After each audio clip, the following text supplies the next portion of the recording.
Assalamualaikum warahmatullahi wabarakatuh. Saudaraku, pemilik Padepokan Nurjat Sejati yang dikenal dengan nama Gus Samsudin melaporkan pesulap merah atau Marcel Radival ke Polda Jatim terkait tuduhan pencemaran nama baik dan ujaran kebencian. Polisi masih mempelajari laporan tersebut. Ia sebatas laporan, masih dipelajari oleh penyidik, kata Kabid Humas Polda Jatim, Kombes Dirmanto, seperti dilansir oleh beberapa media online Kamis pada tanggal 4 Agustus tahun 2022. Jadi kalau awal mula kejadian ini sebenarnya dari perkataan Marcel yang mengambil video saya menyatakan bahwa saya melakukan penipuan. Maka ketika itu saya memberikan respon, kalau saya melakukan penipuan, kamu menuduh, maka kamu harus bisa membuktikan di situ. Nah, dari situlah terjadi konflik ini. Beliau datang, tetapi tidak bisa membuktikan apa yang beliau tuduhkan, dan pada akhirnya terjadilah opini yang luar biasa seperti ini, yang menyatakan bahwa saya melakukan penipuan. Padahal tidak ada satu orang pun, bahkan saya bisa menghadirkan orang yang ada di dalam video yang diambil oleh Marcel tersebut. Alhamdulillah orangnya itu sembuh. Orangnya sendiri yang diambil Marcel yang katanya saya melakukan penipuan, itu orangnya tidak merasa ditipu. Lalu bagaimana ketika seseorang yang bersangkutan yang ada di tempat itu tidak merasa ditipu, lalu orang lain membicarakan sesuatu dengan asumsi sendiri, mengatakan kalau itu penipuan, kan begitu masalahnya. Nah, di sana yang menuduh, maka saat itu pun saya menyampaikan yang menuduh harus bisa membuktikan. Maka saat ini saya akan mengambil tindakan ini untuk pembelajaran, dan siapapun yang mengatakan saya melakukan penipuan maka akan saya laporkan. Saudaraku, seperti sudah diketahui bersama bahwa massa telah menggeruduk Padepokan Gus Samsudin. Sementara itu, Wakil Bupati Blitar menghimbau warga agar lapor polisi jika merasa dirugikan oleh Gus Samsudin. Yang juga diketahui bahwa izin usaha Padepokan Gus Samsudin selama ini adalah praktek pijat. Padepokannya ditutup karena pengobatannya ya penipuan. Ini ada yang terbukti kesaksiannya. Ini ditutup selamanya atau gimana tuan? Harapannya ditutup selamanya. Saudaraku, setelah kejadian penggerudukan massa tersebut, kini banyak orang sudah mulai berani bersaksi, membuka kedok siapa sebenarnya orang yang dikenal dengan nama Gus Samsudin ini. Berikut di antara kesaksian-kesaksian yang bisa kita lihat di media sosial. Silahkan disimak, saudaraku. Seolah-olah Samsudin ini begitu sakti gitu. Dan itu yang paling membosankan saya gitu ya. Kalau saya lihat, itu berseri gitu. Dia masuk ke gua, berantem dengan dukunnya, kalah, balik lagi ke situ, seperti nggak ada konten lain gitu. Cuma mirisnya kita, ya netizennya juga masih tak sadar gitu kan, masih tak sadar. Nah, ini yang saya lihat bahwasanya masih banyak orang yang tidak sadar bahwasanya itu cuma settingan gitu. Nah, ini yang bikin kita khawatir. Ini berlanjut ke pengobatan. Nah, inilah masalahnya di sini. Pengobatan. Jadi dia udah terkenal di YouTube, masuk ke pengobatan. Dari pengobatan ya tentu dia akan beraksi nih.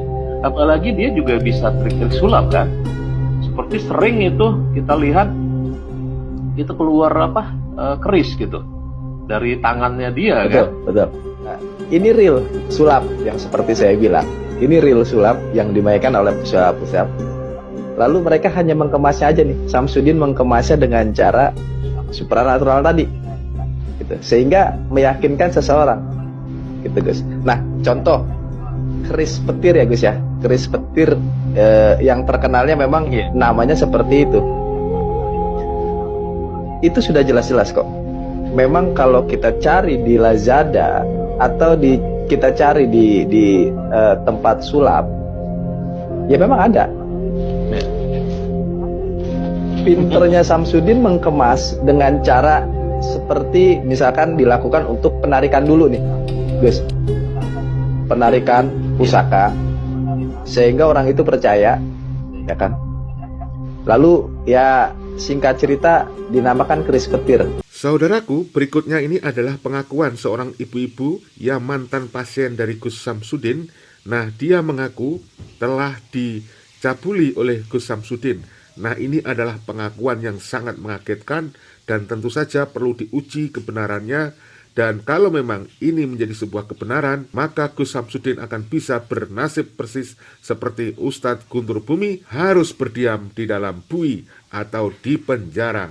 Berikut pengakuan dari ibu yang dimaksud, ya, dia adalah mantan pasien dari Gus Samsudin. Saudaraku, silakan disimak videonya berikut ini. Dulu itu saya tinggal di Blitar, terus kenal sama Gus Samsudin juga di Blitar. Siapa Pak namanya? Rojo Winong, saya disuruh masuk Pak, terus Gus Samsudinnya menyusul. Lalu tiba-tiba ya saya begitu sama dia.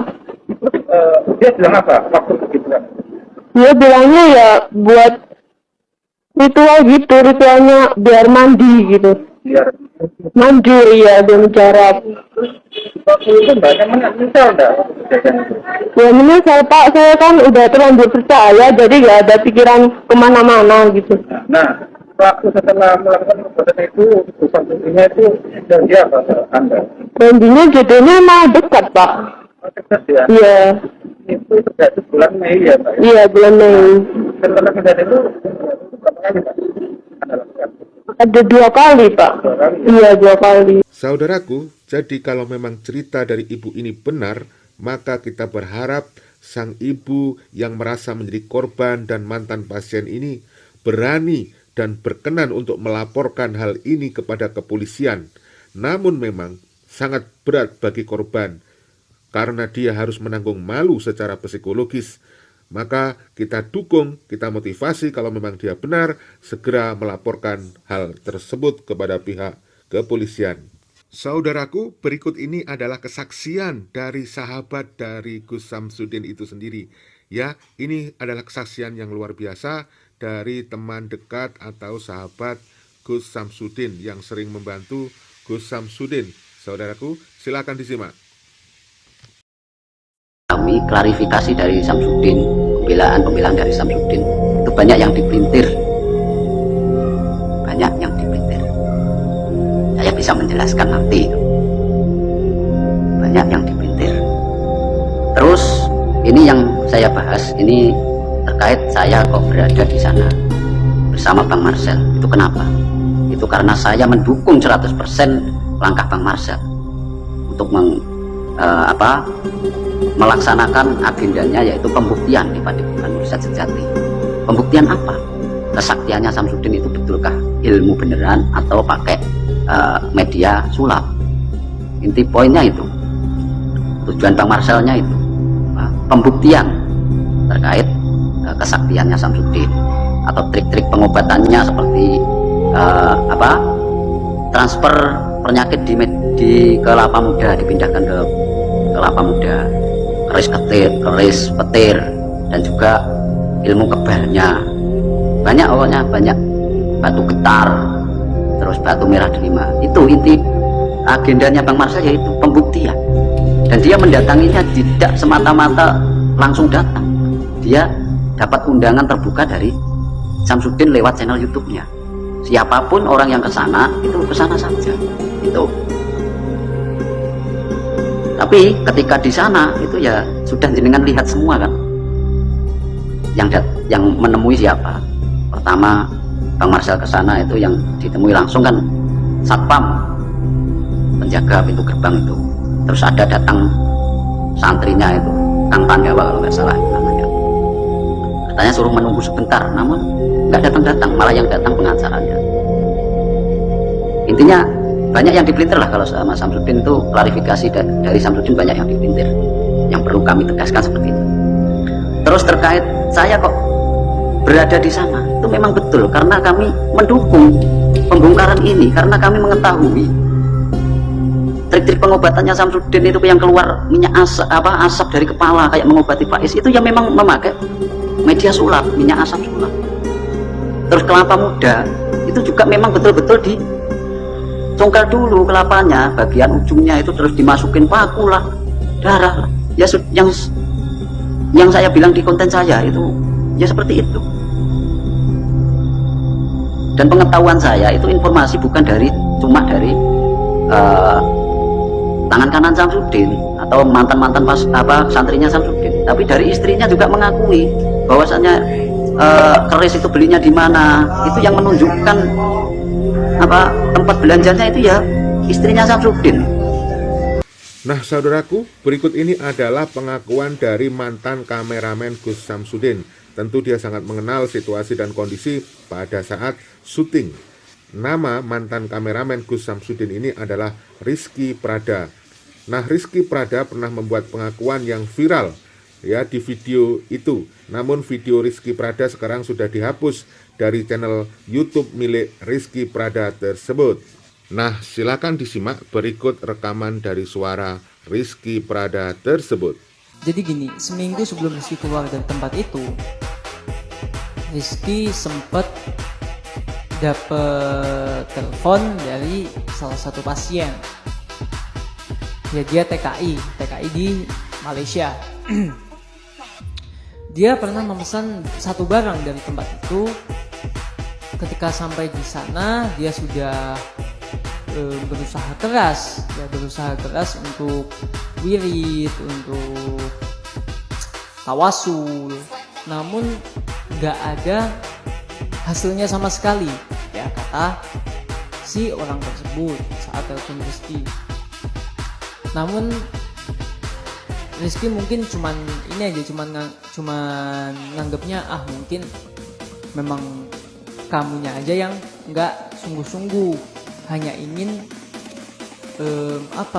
hanya ingin hasil instan, nggak mau berusaha, intinya gitu. Nah dari situ Rizky kagetnya, dia itu ngomong ke Rizky bahwasanya konten dukun itu cuman settingan.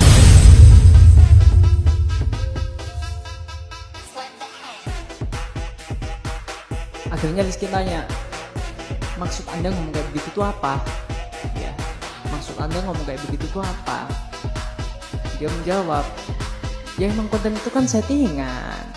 Semua pemainnya kan settingan juga, dukun-dukunnya kan disetting semua. Dia menjawab kayak begitu.